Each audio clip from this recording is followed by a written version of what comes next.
everyone, it's Dr. Hudgens. I have read your papers about innovation and reviewed your PowerPoints as well, and have posted feedback in the assigned rubrics within discussion board for you. The papers in general, I think, were all very straightforward, really talking about innovative practices that have occurred in your individual practice areas. Many of you talked about the innovation that technology has brought, including CPOE, the electronic health record, patients having access to their own personal health records, so kind of that health record everywhere, or my chart. I think several of you had some different names for those portable healthcare access for patients. Talked about bar scanning. Several of you talked about bar scanning, changes in medication administration, the safety protocols that surround medication administration. So much has happened.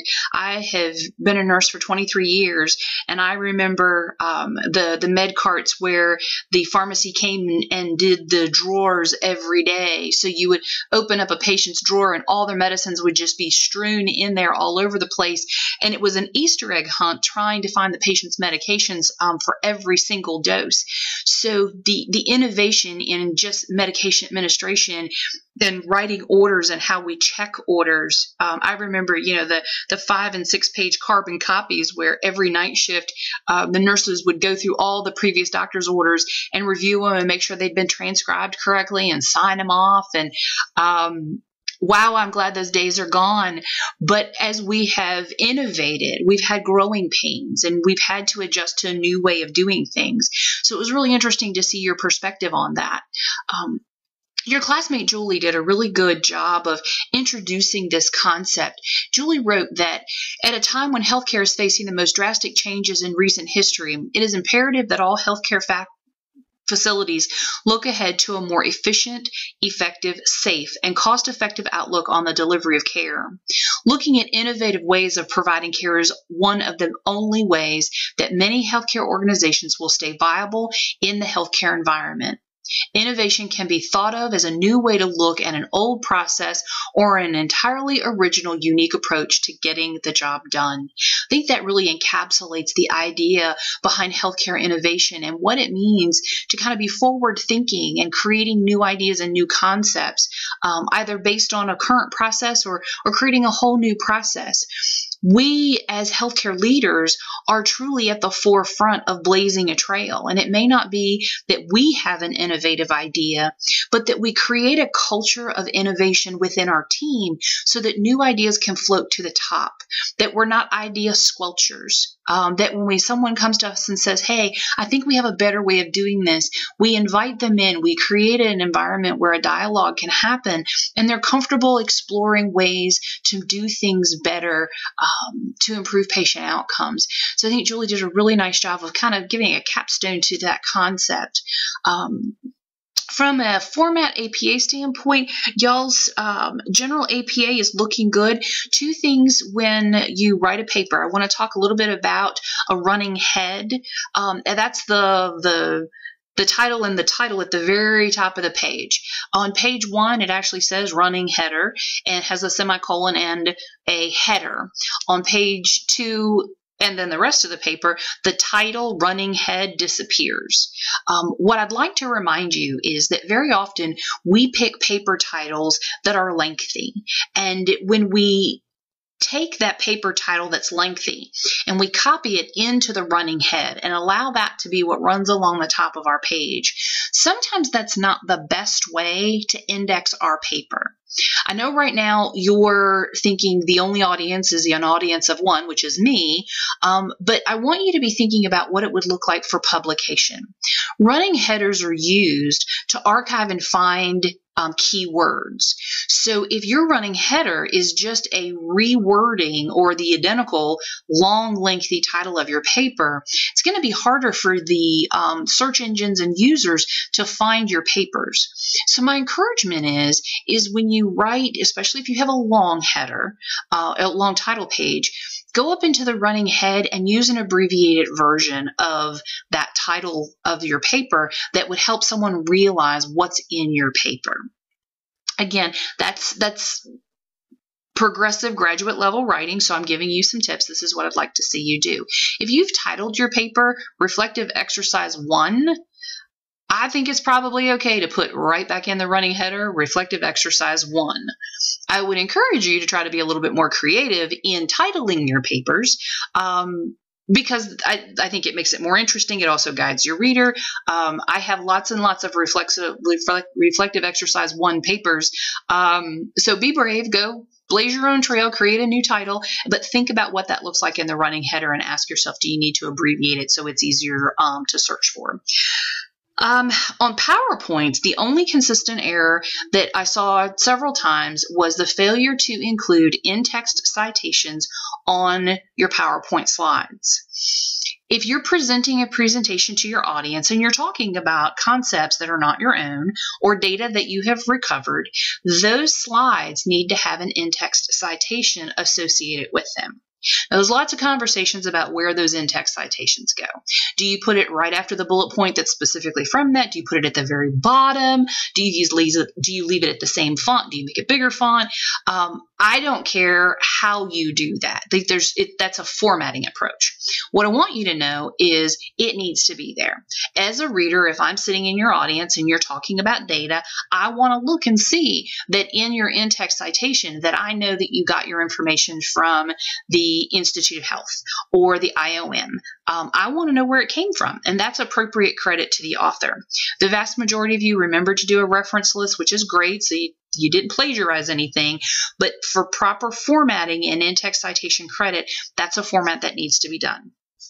Personally, I include an in-text citation if slide 1 is all from one source, then I will put it at the very bottom far right corner. And if my slide 1 is all font 20, then my in-text citation is at the very bottom right corner. And I normally put it in about 14 font. So it's obviously smaller, but it's still there. So it's not distracting people, but if they want to know, it's there.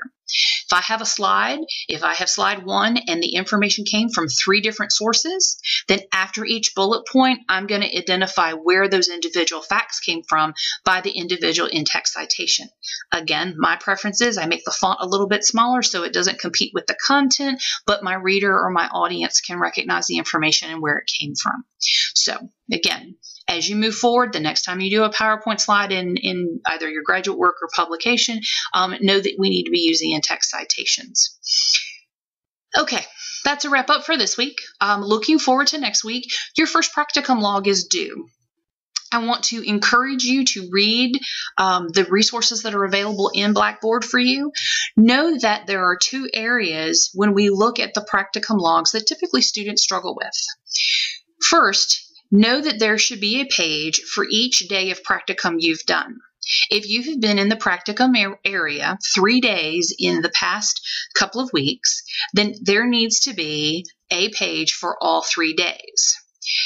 Each day, you may have addressed 3 or 4 different goals and objectives. Put those all in that first box of goals and objectives, but each page should be a corresponding with 1 day.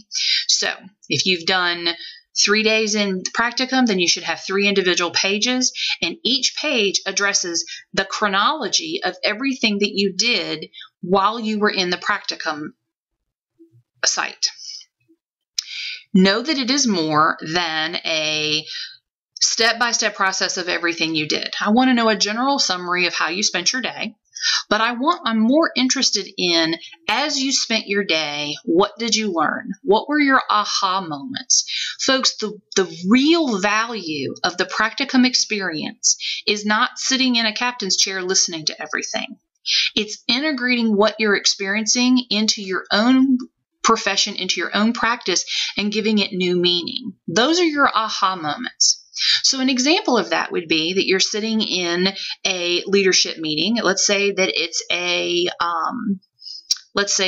an event meeting, that there was a serious event and people are discussing how the problem happened and how it was resolved. So in the dialogue, you're watching 4 or 5 leaders behave very poorly. They're disrespectful, they're talking over one another, they're arguing, they're name calling, and the meeting disintegrates in front of you. The aha, the insight, is you're going to describe the fact that you watched 4 leaders behave poorly trying to resolve an issue. But then you're going to talk about how you felt about the meeting. Did it make you anxious? Were you embarrassed? Were you frustrated? Did you think, I would never behave this way towards a colleague? How would you have done things differently? Where did you see things get off the rails? And folks, this doesn't need to have to be paragraph after paragraph. Just some personal insights of what your thoughts were about that experience. Because what you'll remember from that meeting that went badly isn't the topic, it isn't what people said, it is how you felt about it and how you integrate that feeling into your own change of behavior. So that all of that content, the blow by everything that happened, kind of the chronology, and the integrated piece of your personal reflections, your aha moments, your pearls of wisdom, all of that gets bundled up in your supportive narrative section. Your last section, your application section, addresses how what you spent your day doing applies to the ANA scope and standards and your goals and objectives. This is the box that tells me which ANA scope and standard you actually worked on, how that scope and standard relates to your goals and objectives, and how it matters in your practice. Okay, so this is the application towards being a nurse administrator. Go back through, read the details, outlines that are available in Blackboard, and take your time with this. It does not have to be page after page after page of how you spent every single minute. But it should be, if you spent 8 hours, I should have enough content to be able to understand what you did for 8 hours. And it needs to be enough detail that I can see and I can connect all the dots in how you applied that time towards your goals and objectives and how that relates to the ANA scope and standards. Every page needs to cite the ANA scope and standards, and it needs to be referenced in the body of your work. You're welcome to use other references and resources, but that's a minimum expectation. So know that your practicum log 1 is due next week. You've also got reflective exercise 2, which is a three-part paper. Read the instructions carefully and take your time as you go through this. This does require you to use an exemplar from your personal practice that has an organizational change. If you pick an organizational change that was a minor or did not create any issues, you're going to have a very hard time finishing the assignment. So before you start writing, sit down and just jot a few notes about a major change that happened in your organization and identify the conflicts that occurred within the change process. That's what this paper is about, and make sure you pick a big enough issue that your paper makes sense and can reflect how a strategic process was used to resolve any issues. Okay, I think I'm done. I know that's a lot to take in, but I wanted to spend the time really talking about the practicum log so you would have that information. Folks know that I'm here. Things have settled down in my life. I certainly can't have any possible other major life event between my husband having a new job, my daughter getting married, my son joining the military. I have absolutely nothing else interesting going on all summer. And as you can see, Madeline, the Super Beagle over my right shoulder, is not even remotely interesting, so she plans on behaving this summer as well. I am here, folks. If you have questions or concerns, don't hesitate to send me an email, touch base. I'm happy to chat and help you move forward with any concerns you have. I hope you guys are off to a great week. Take care.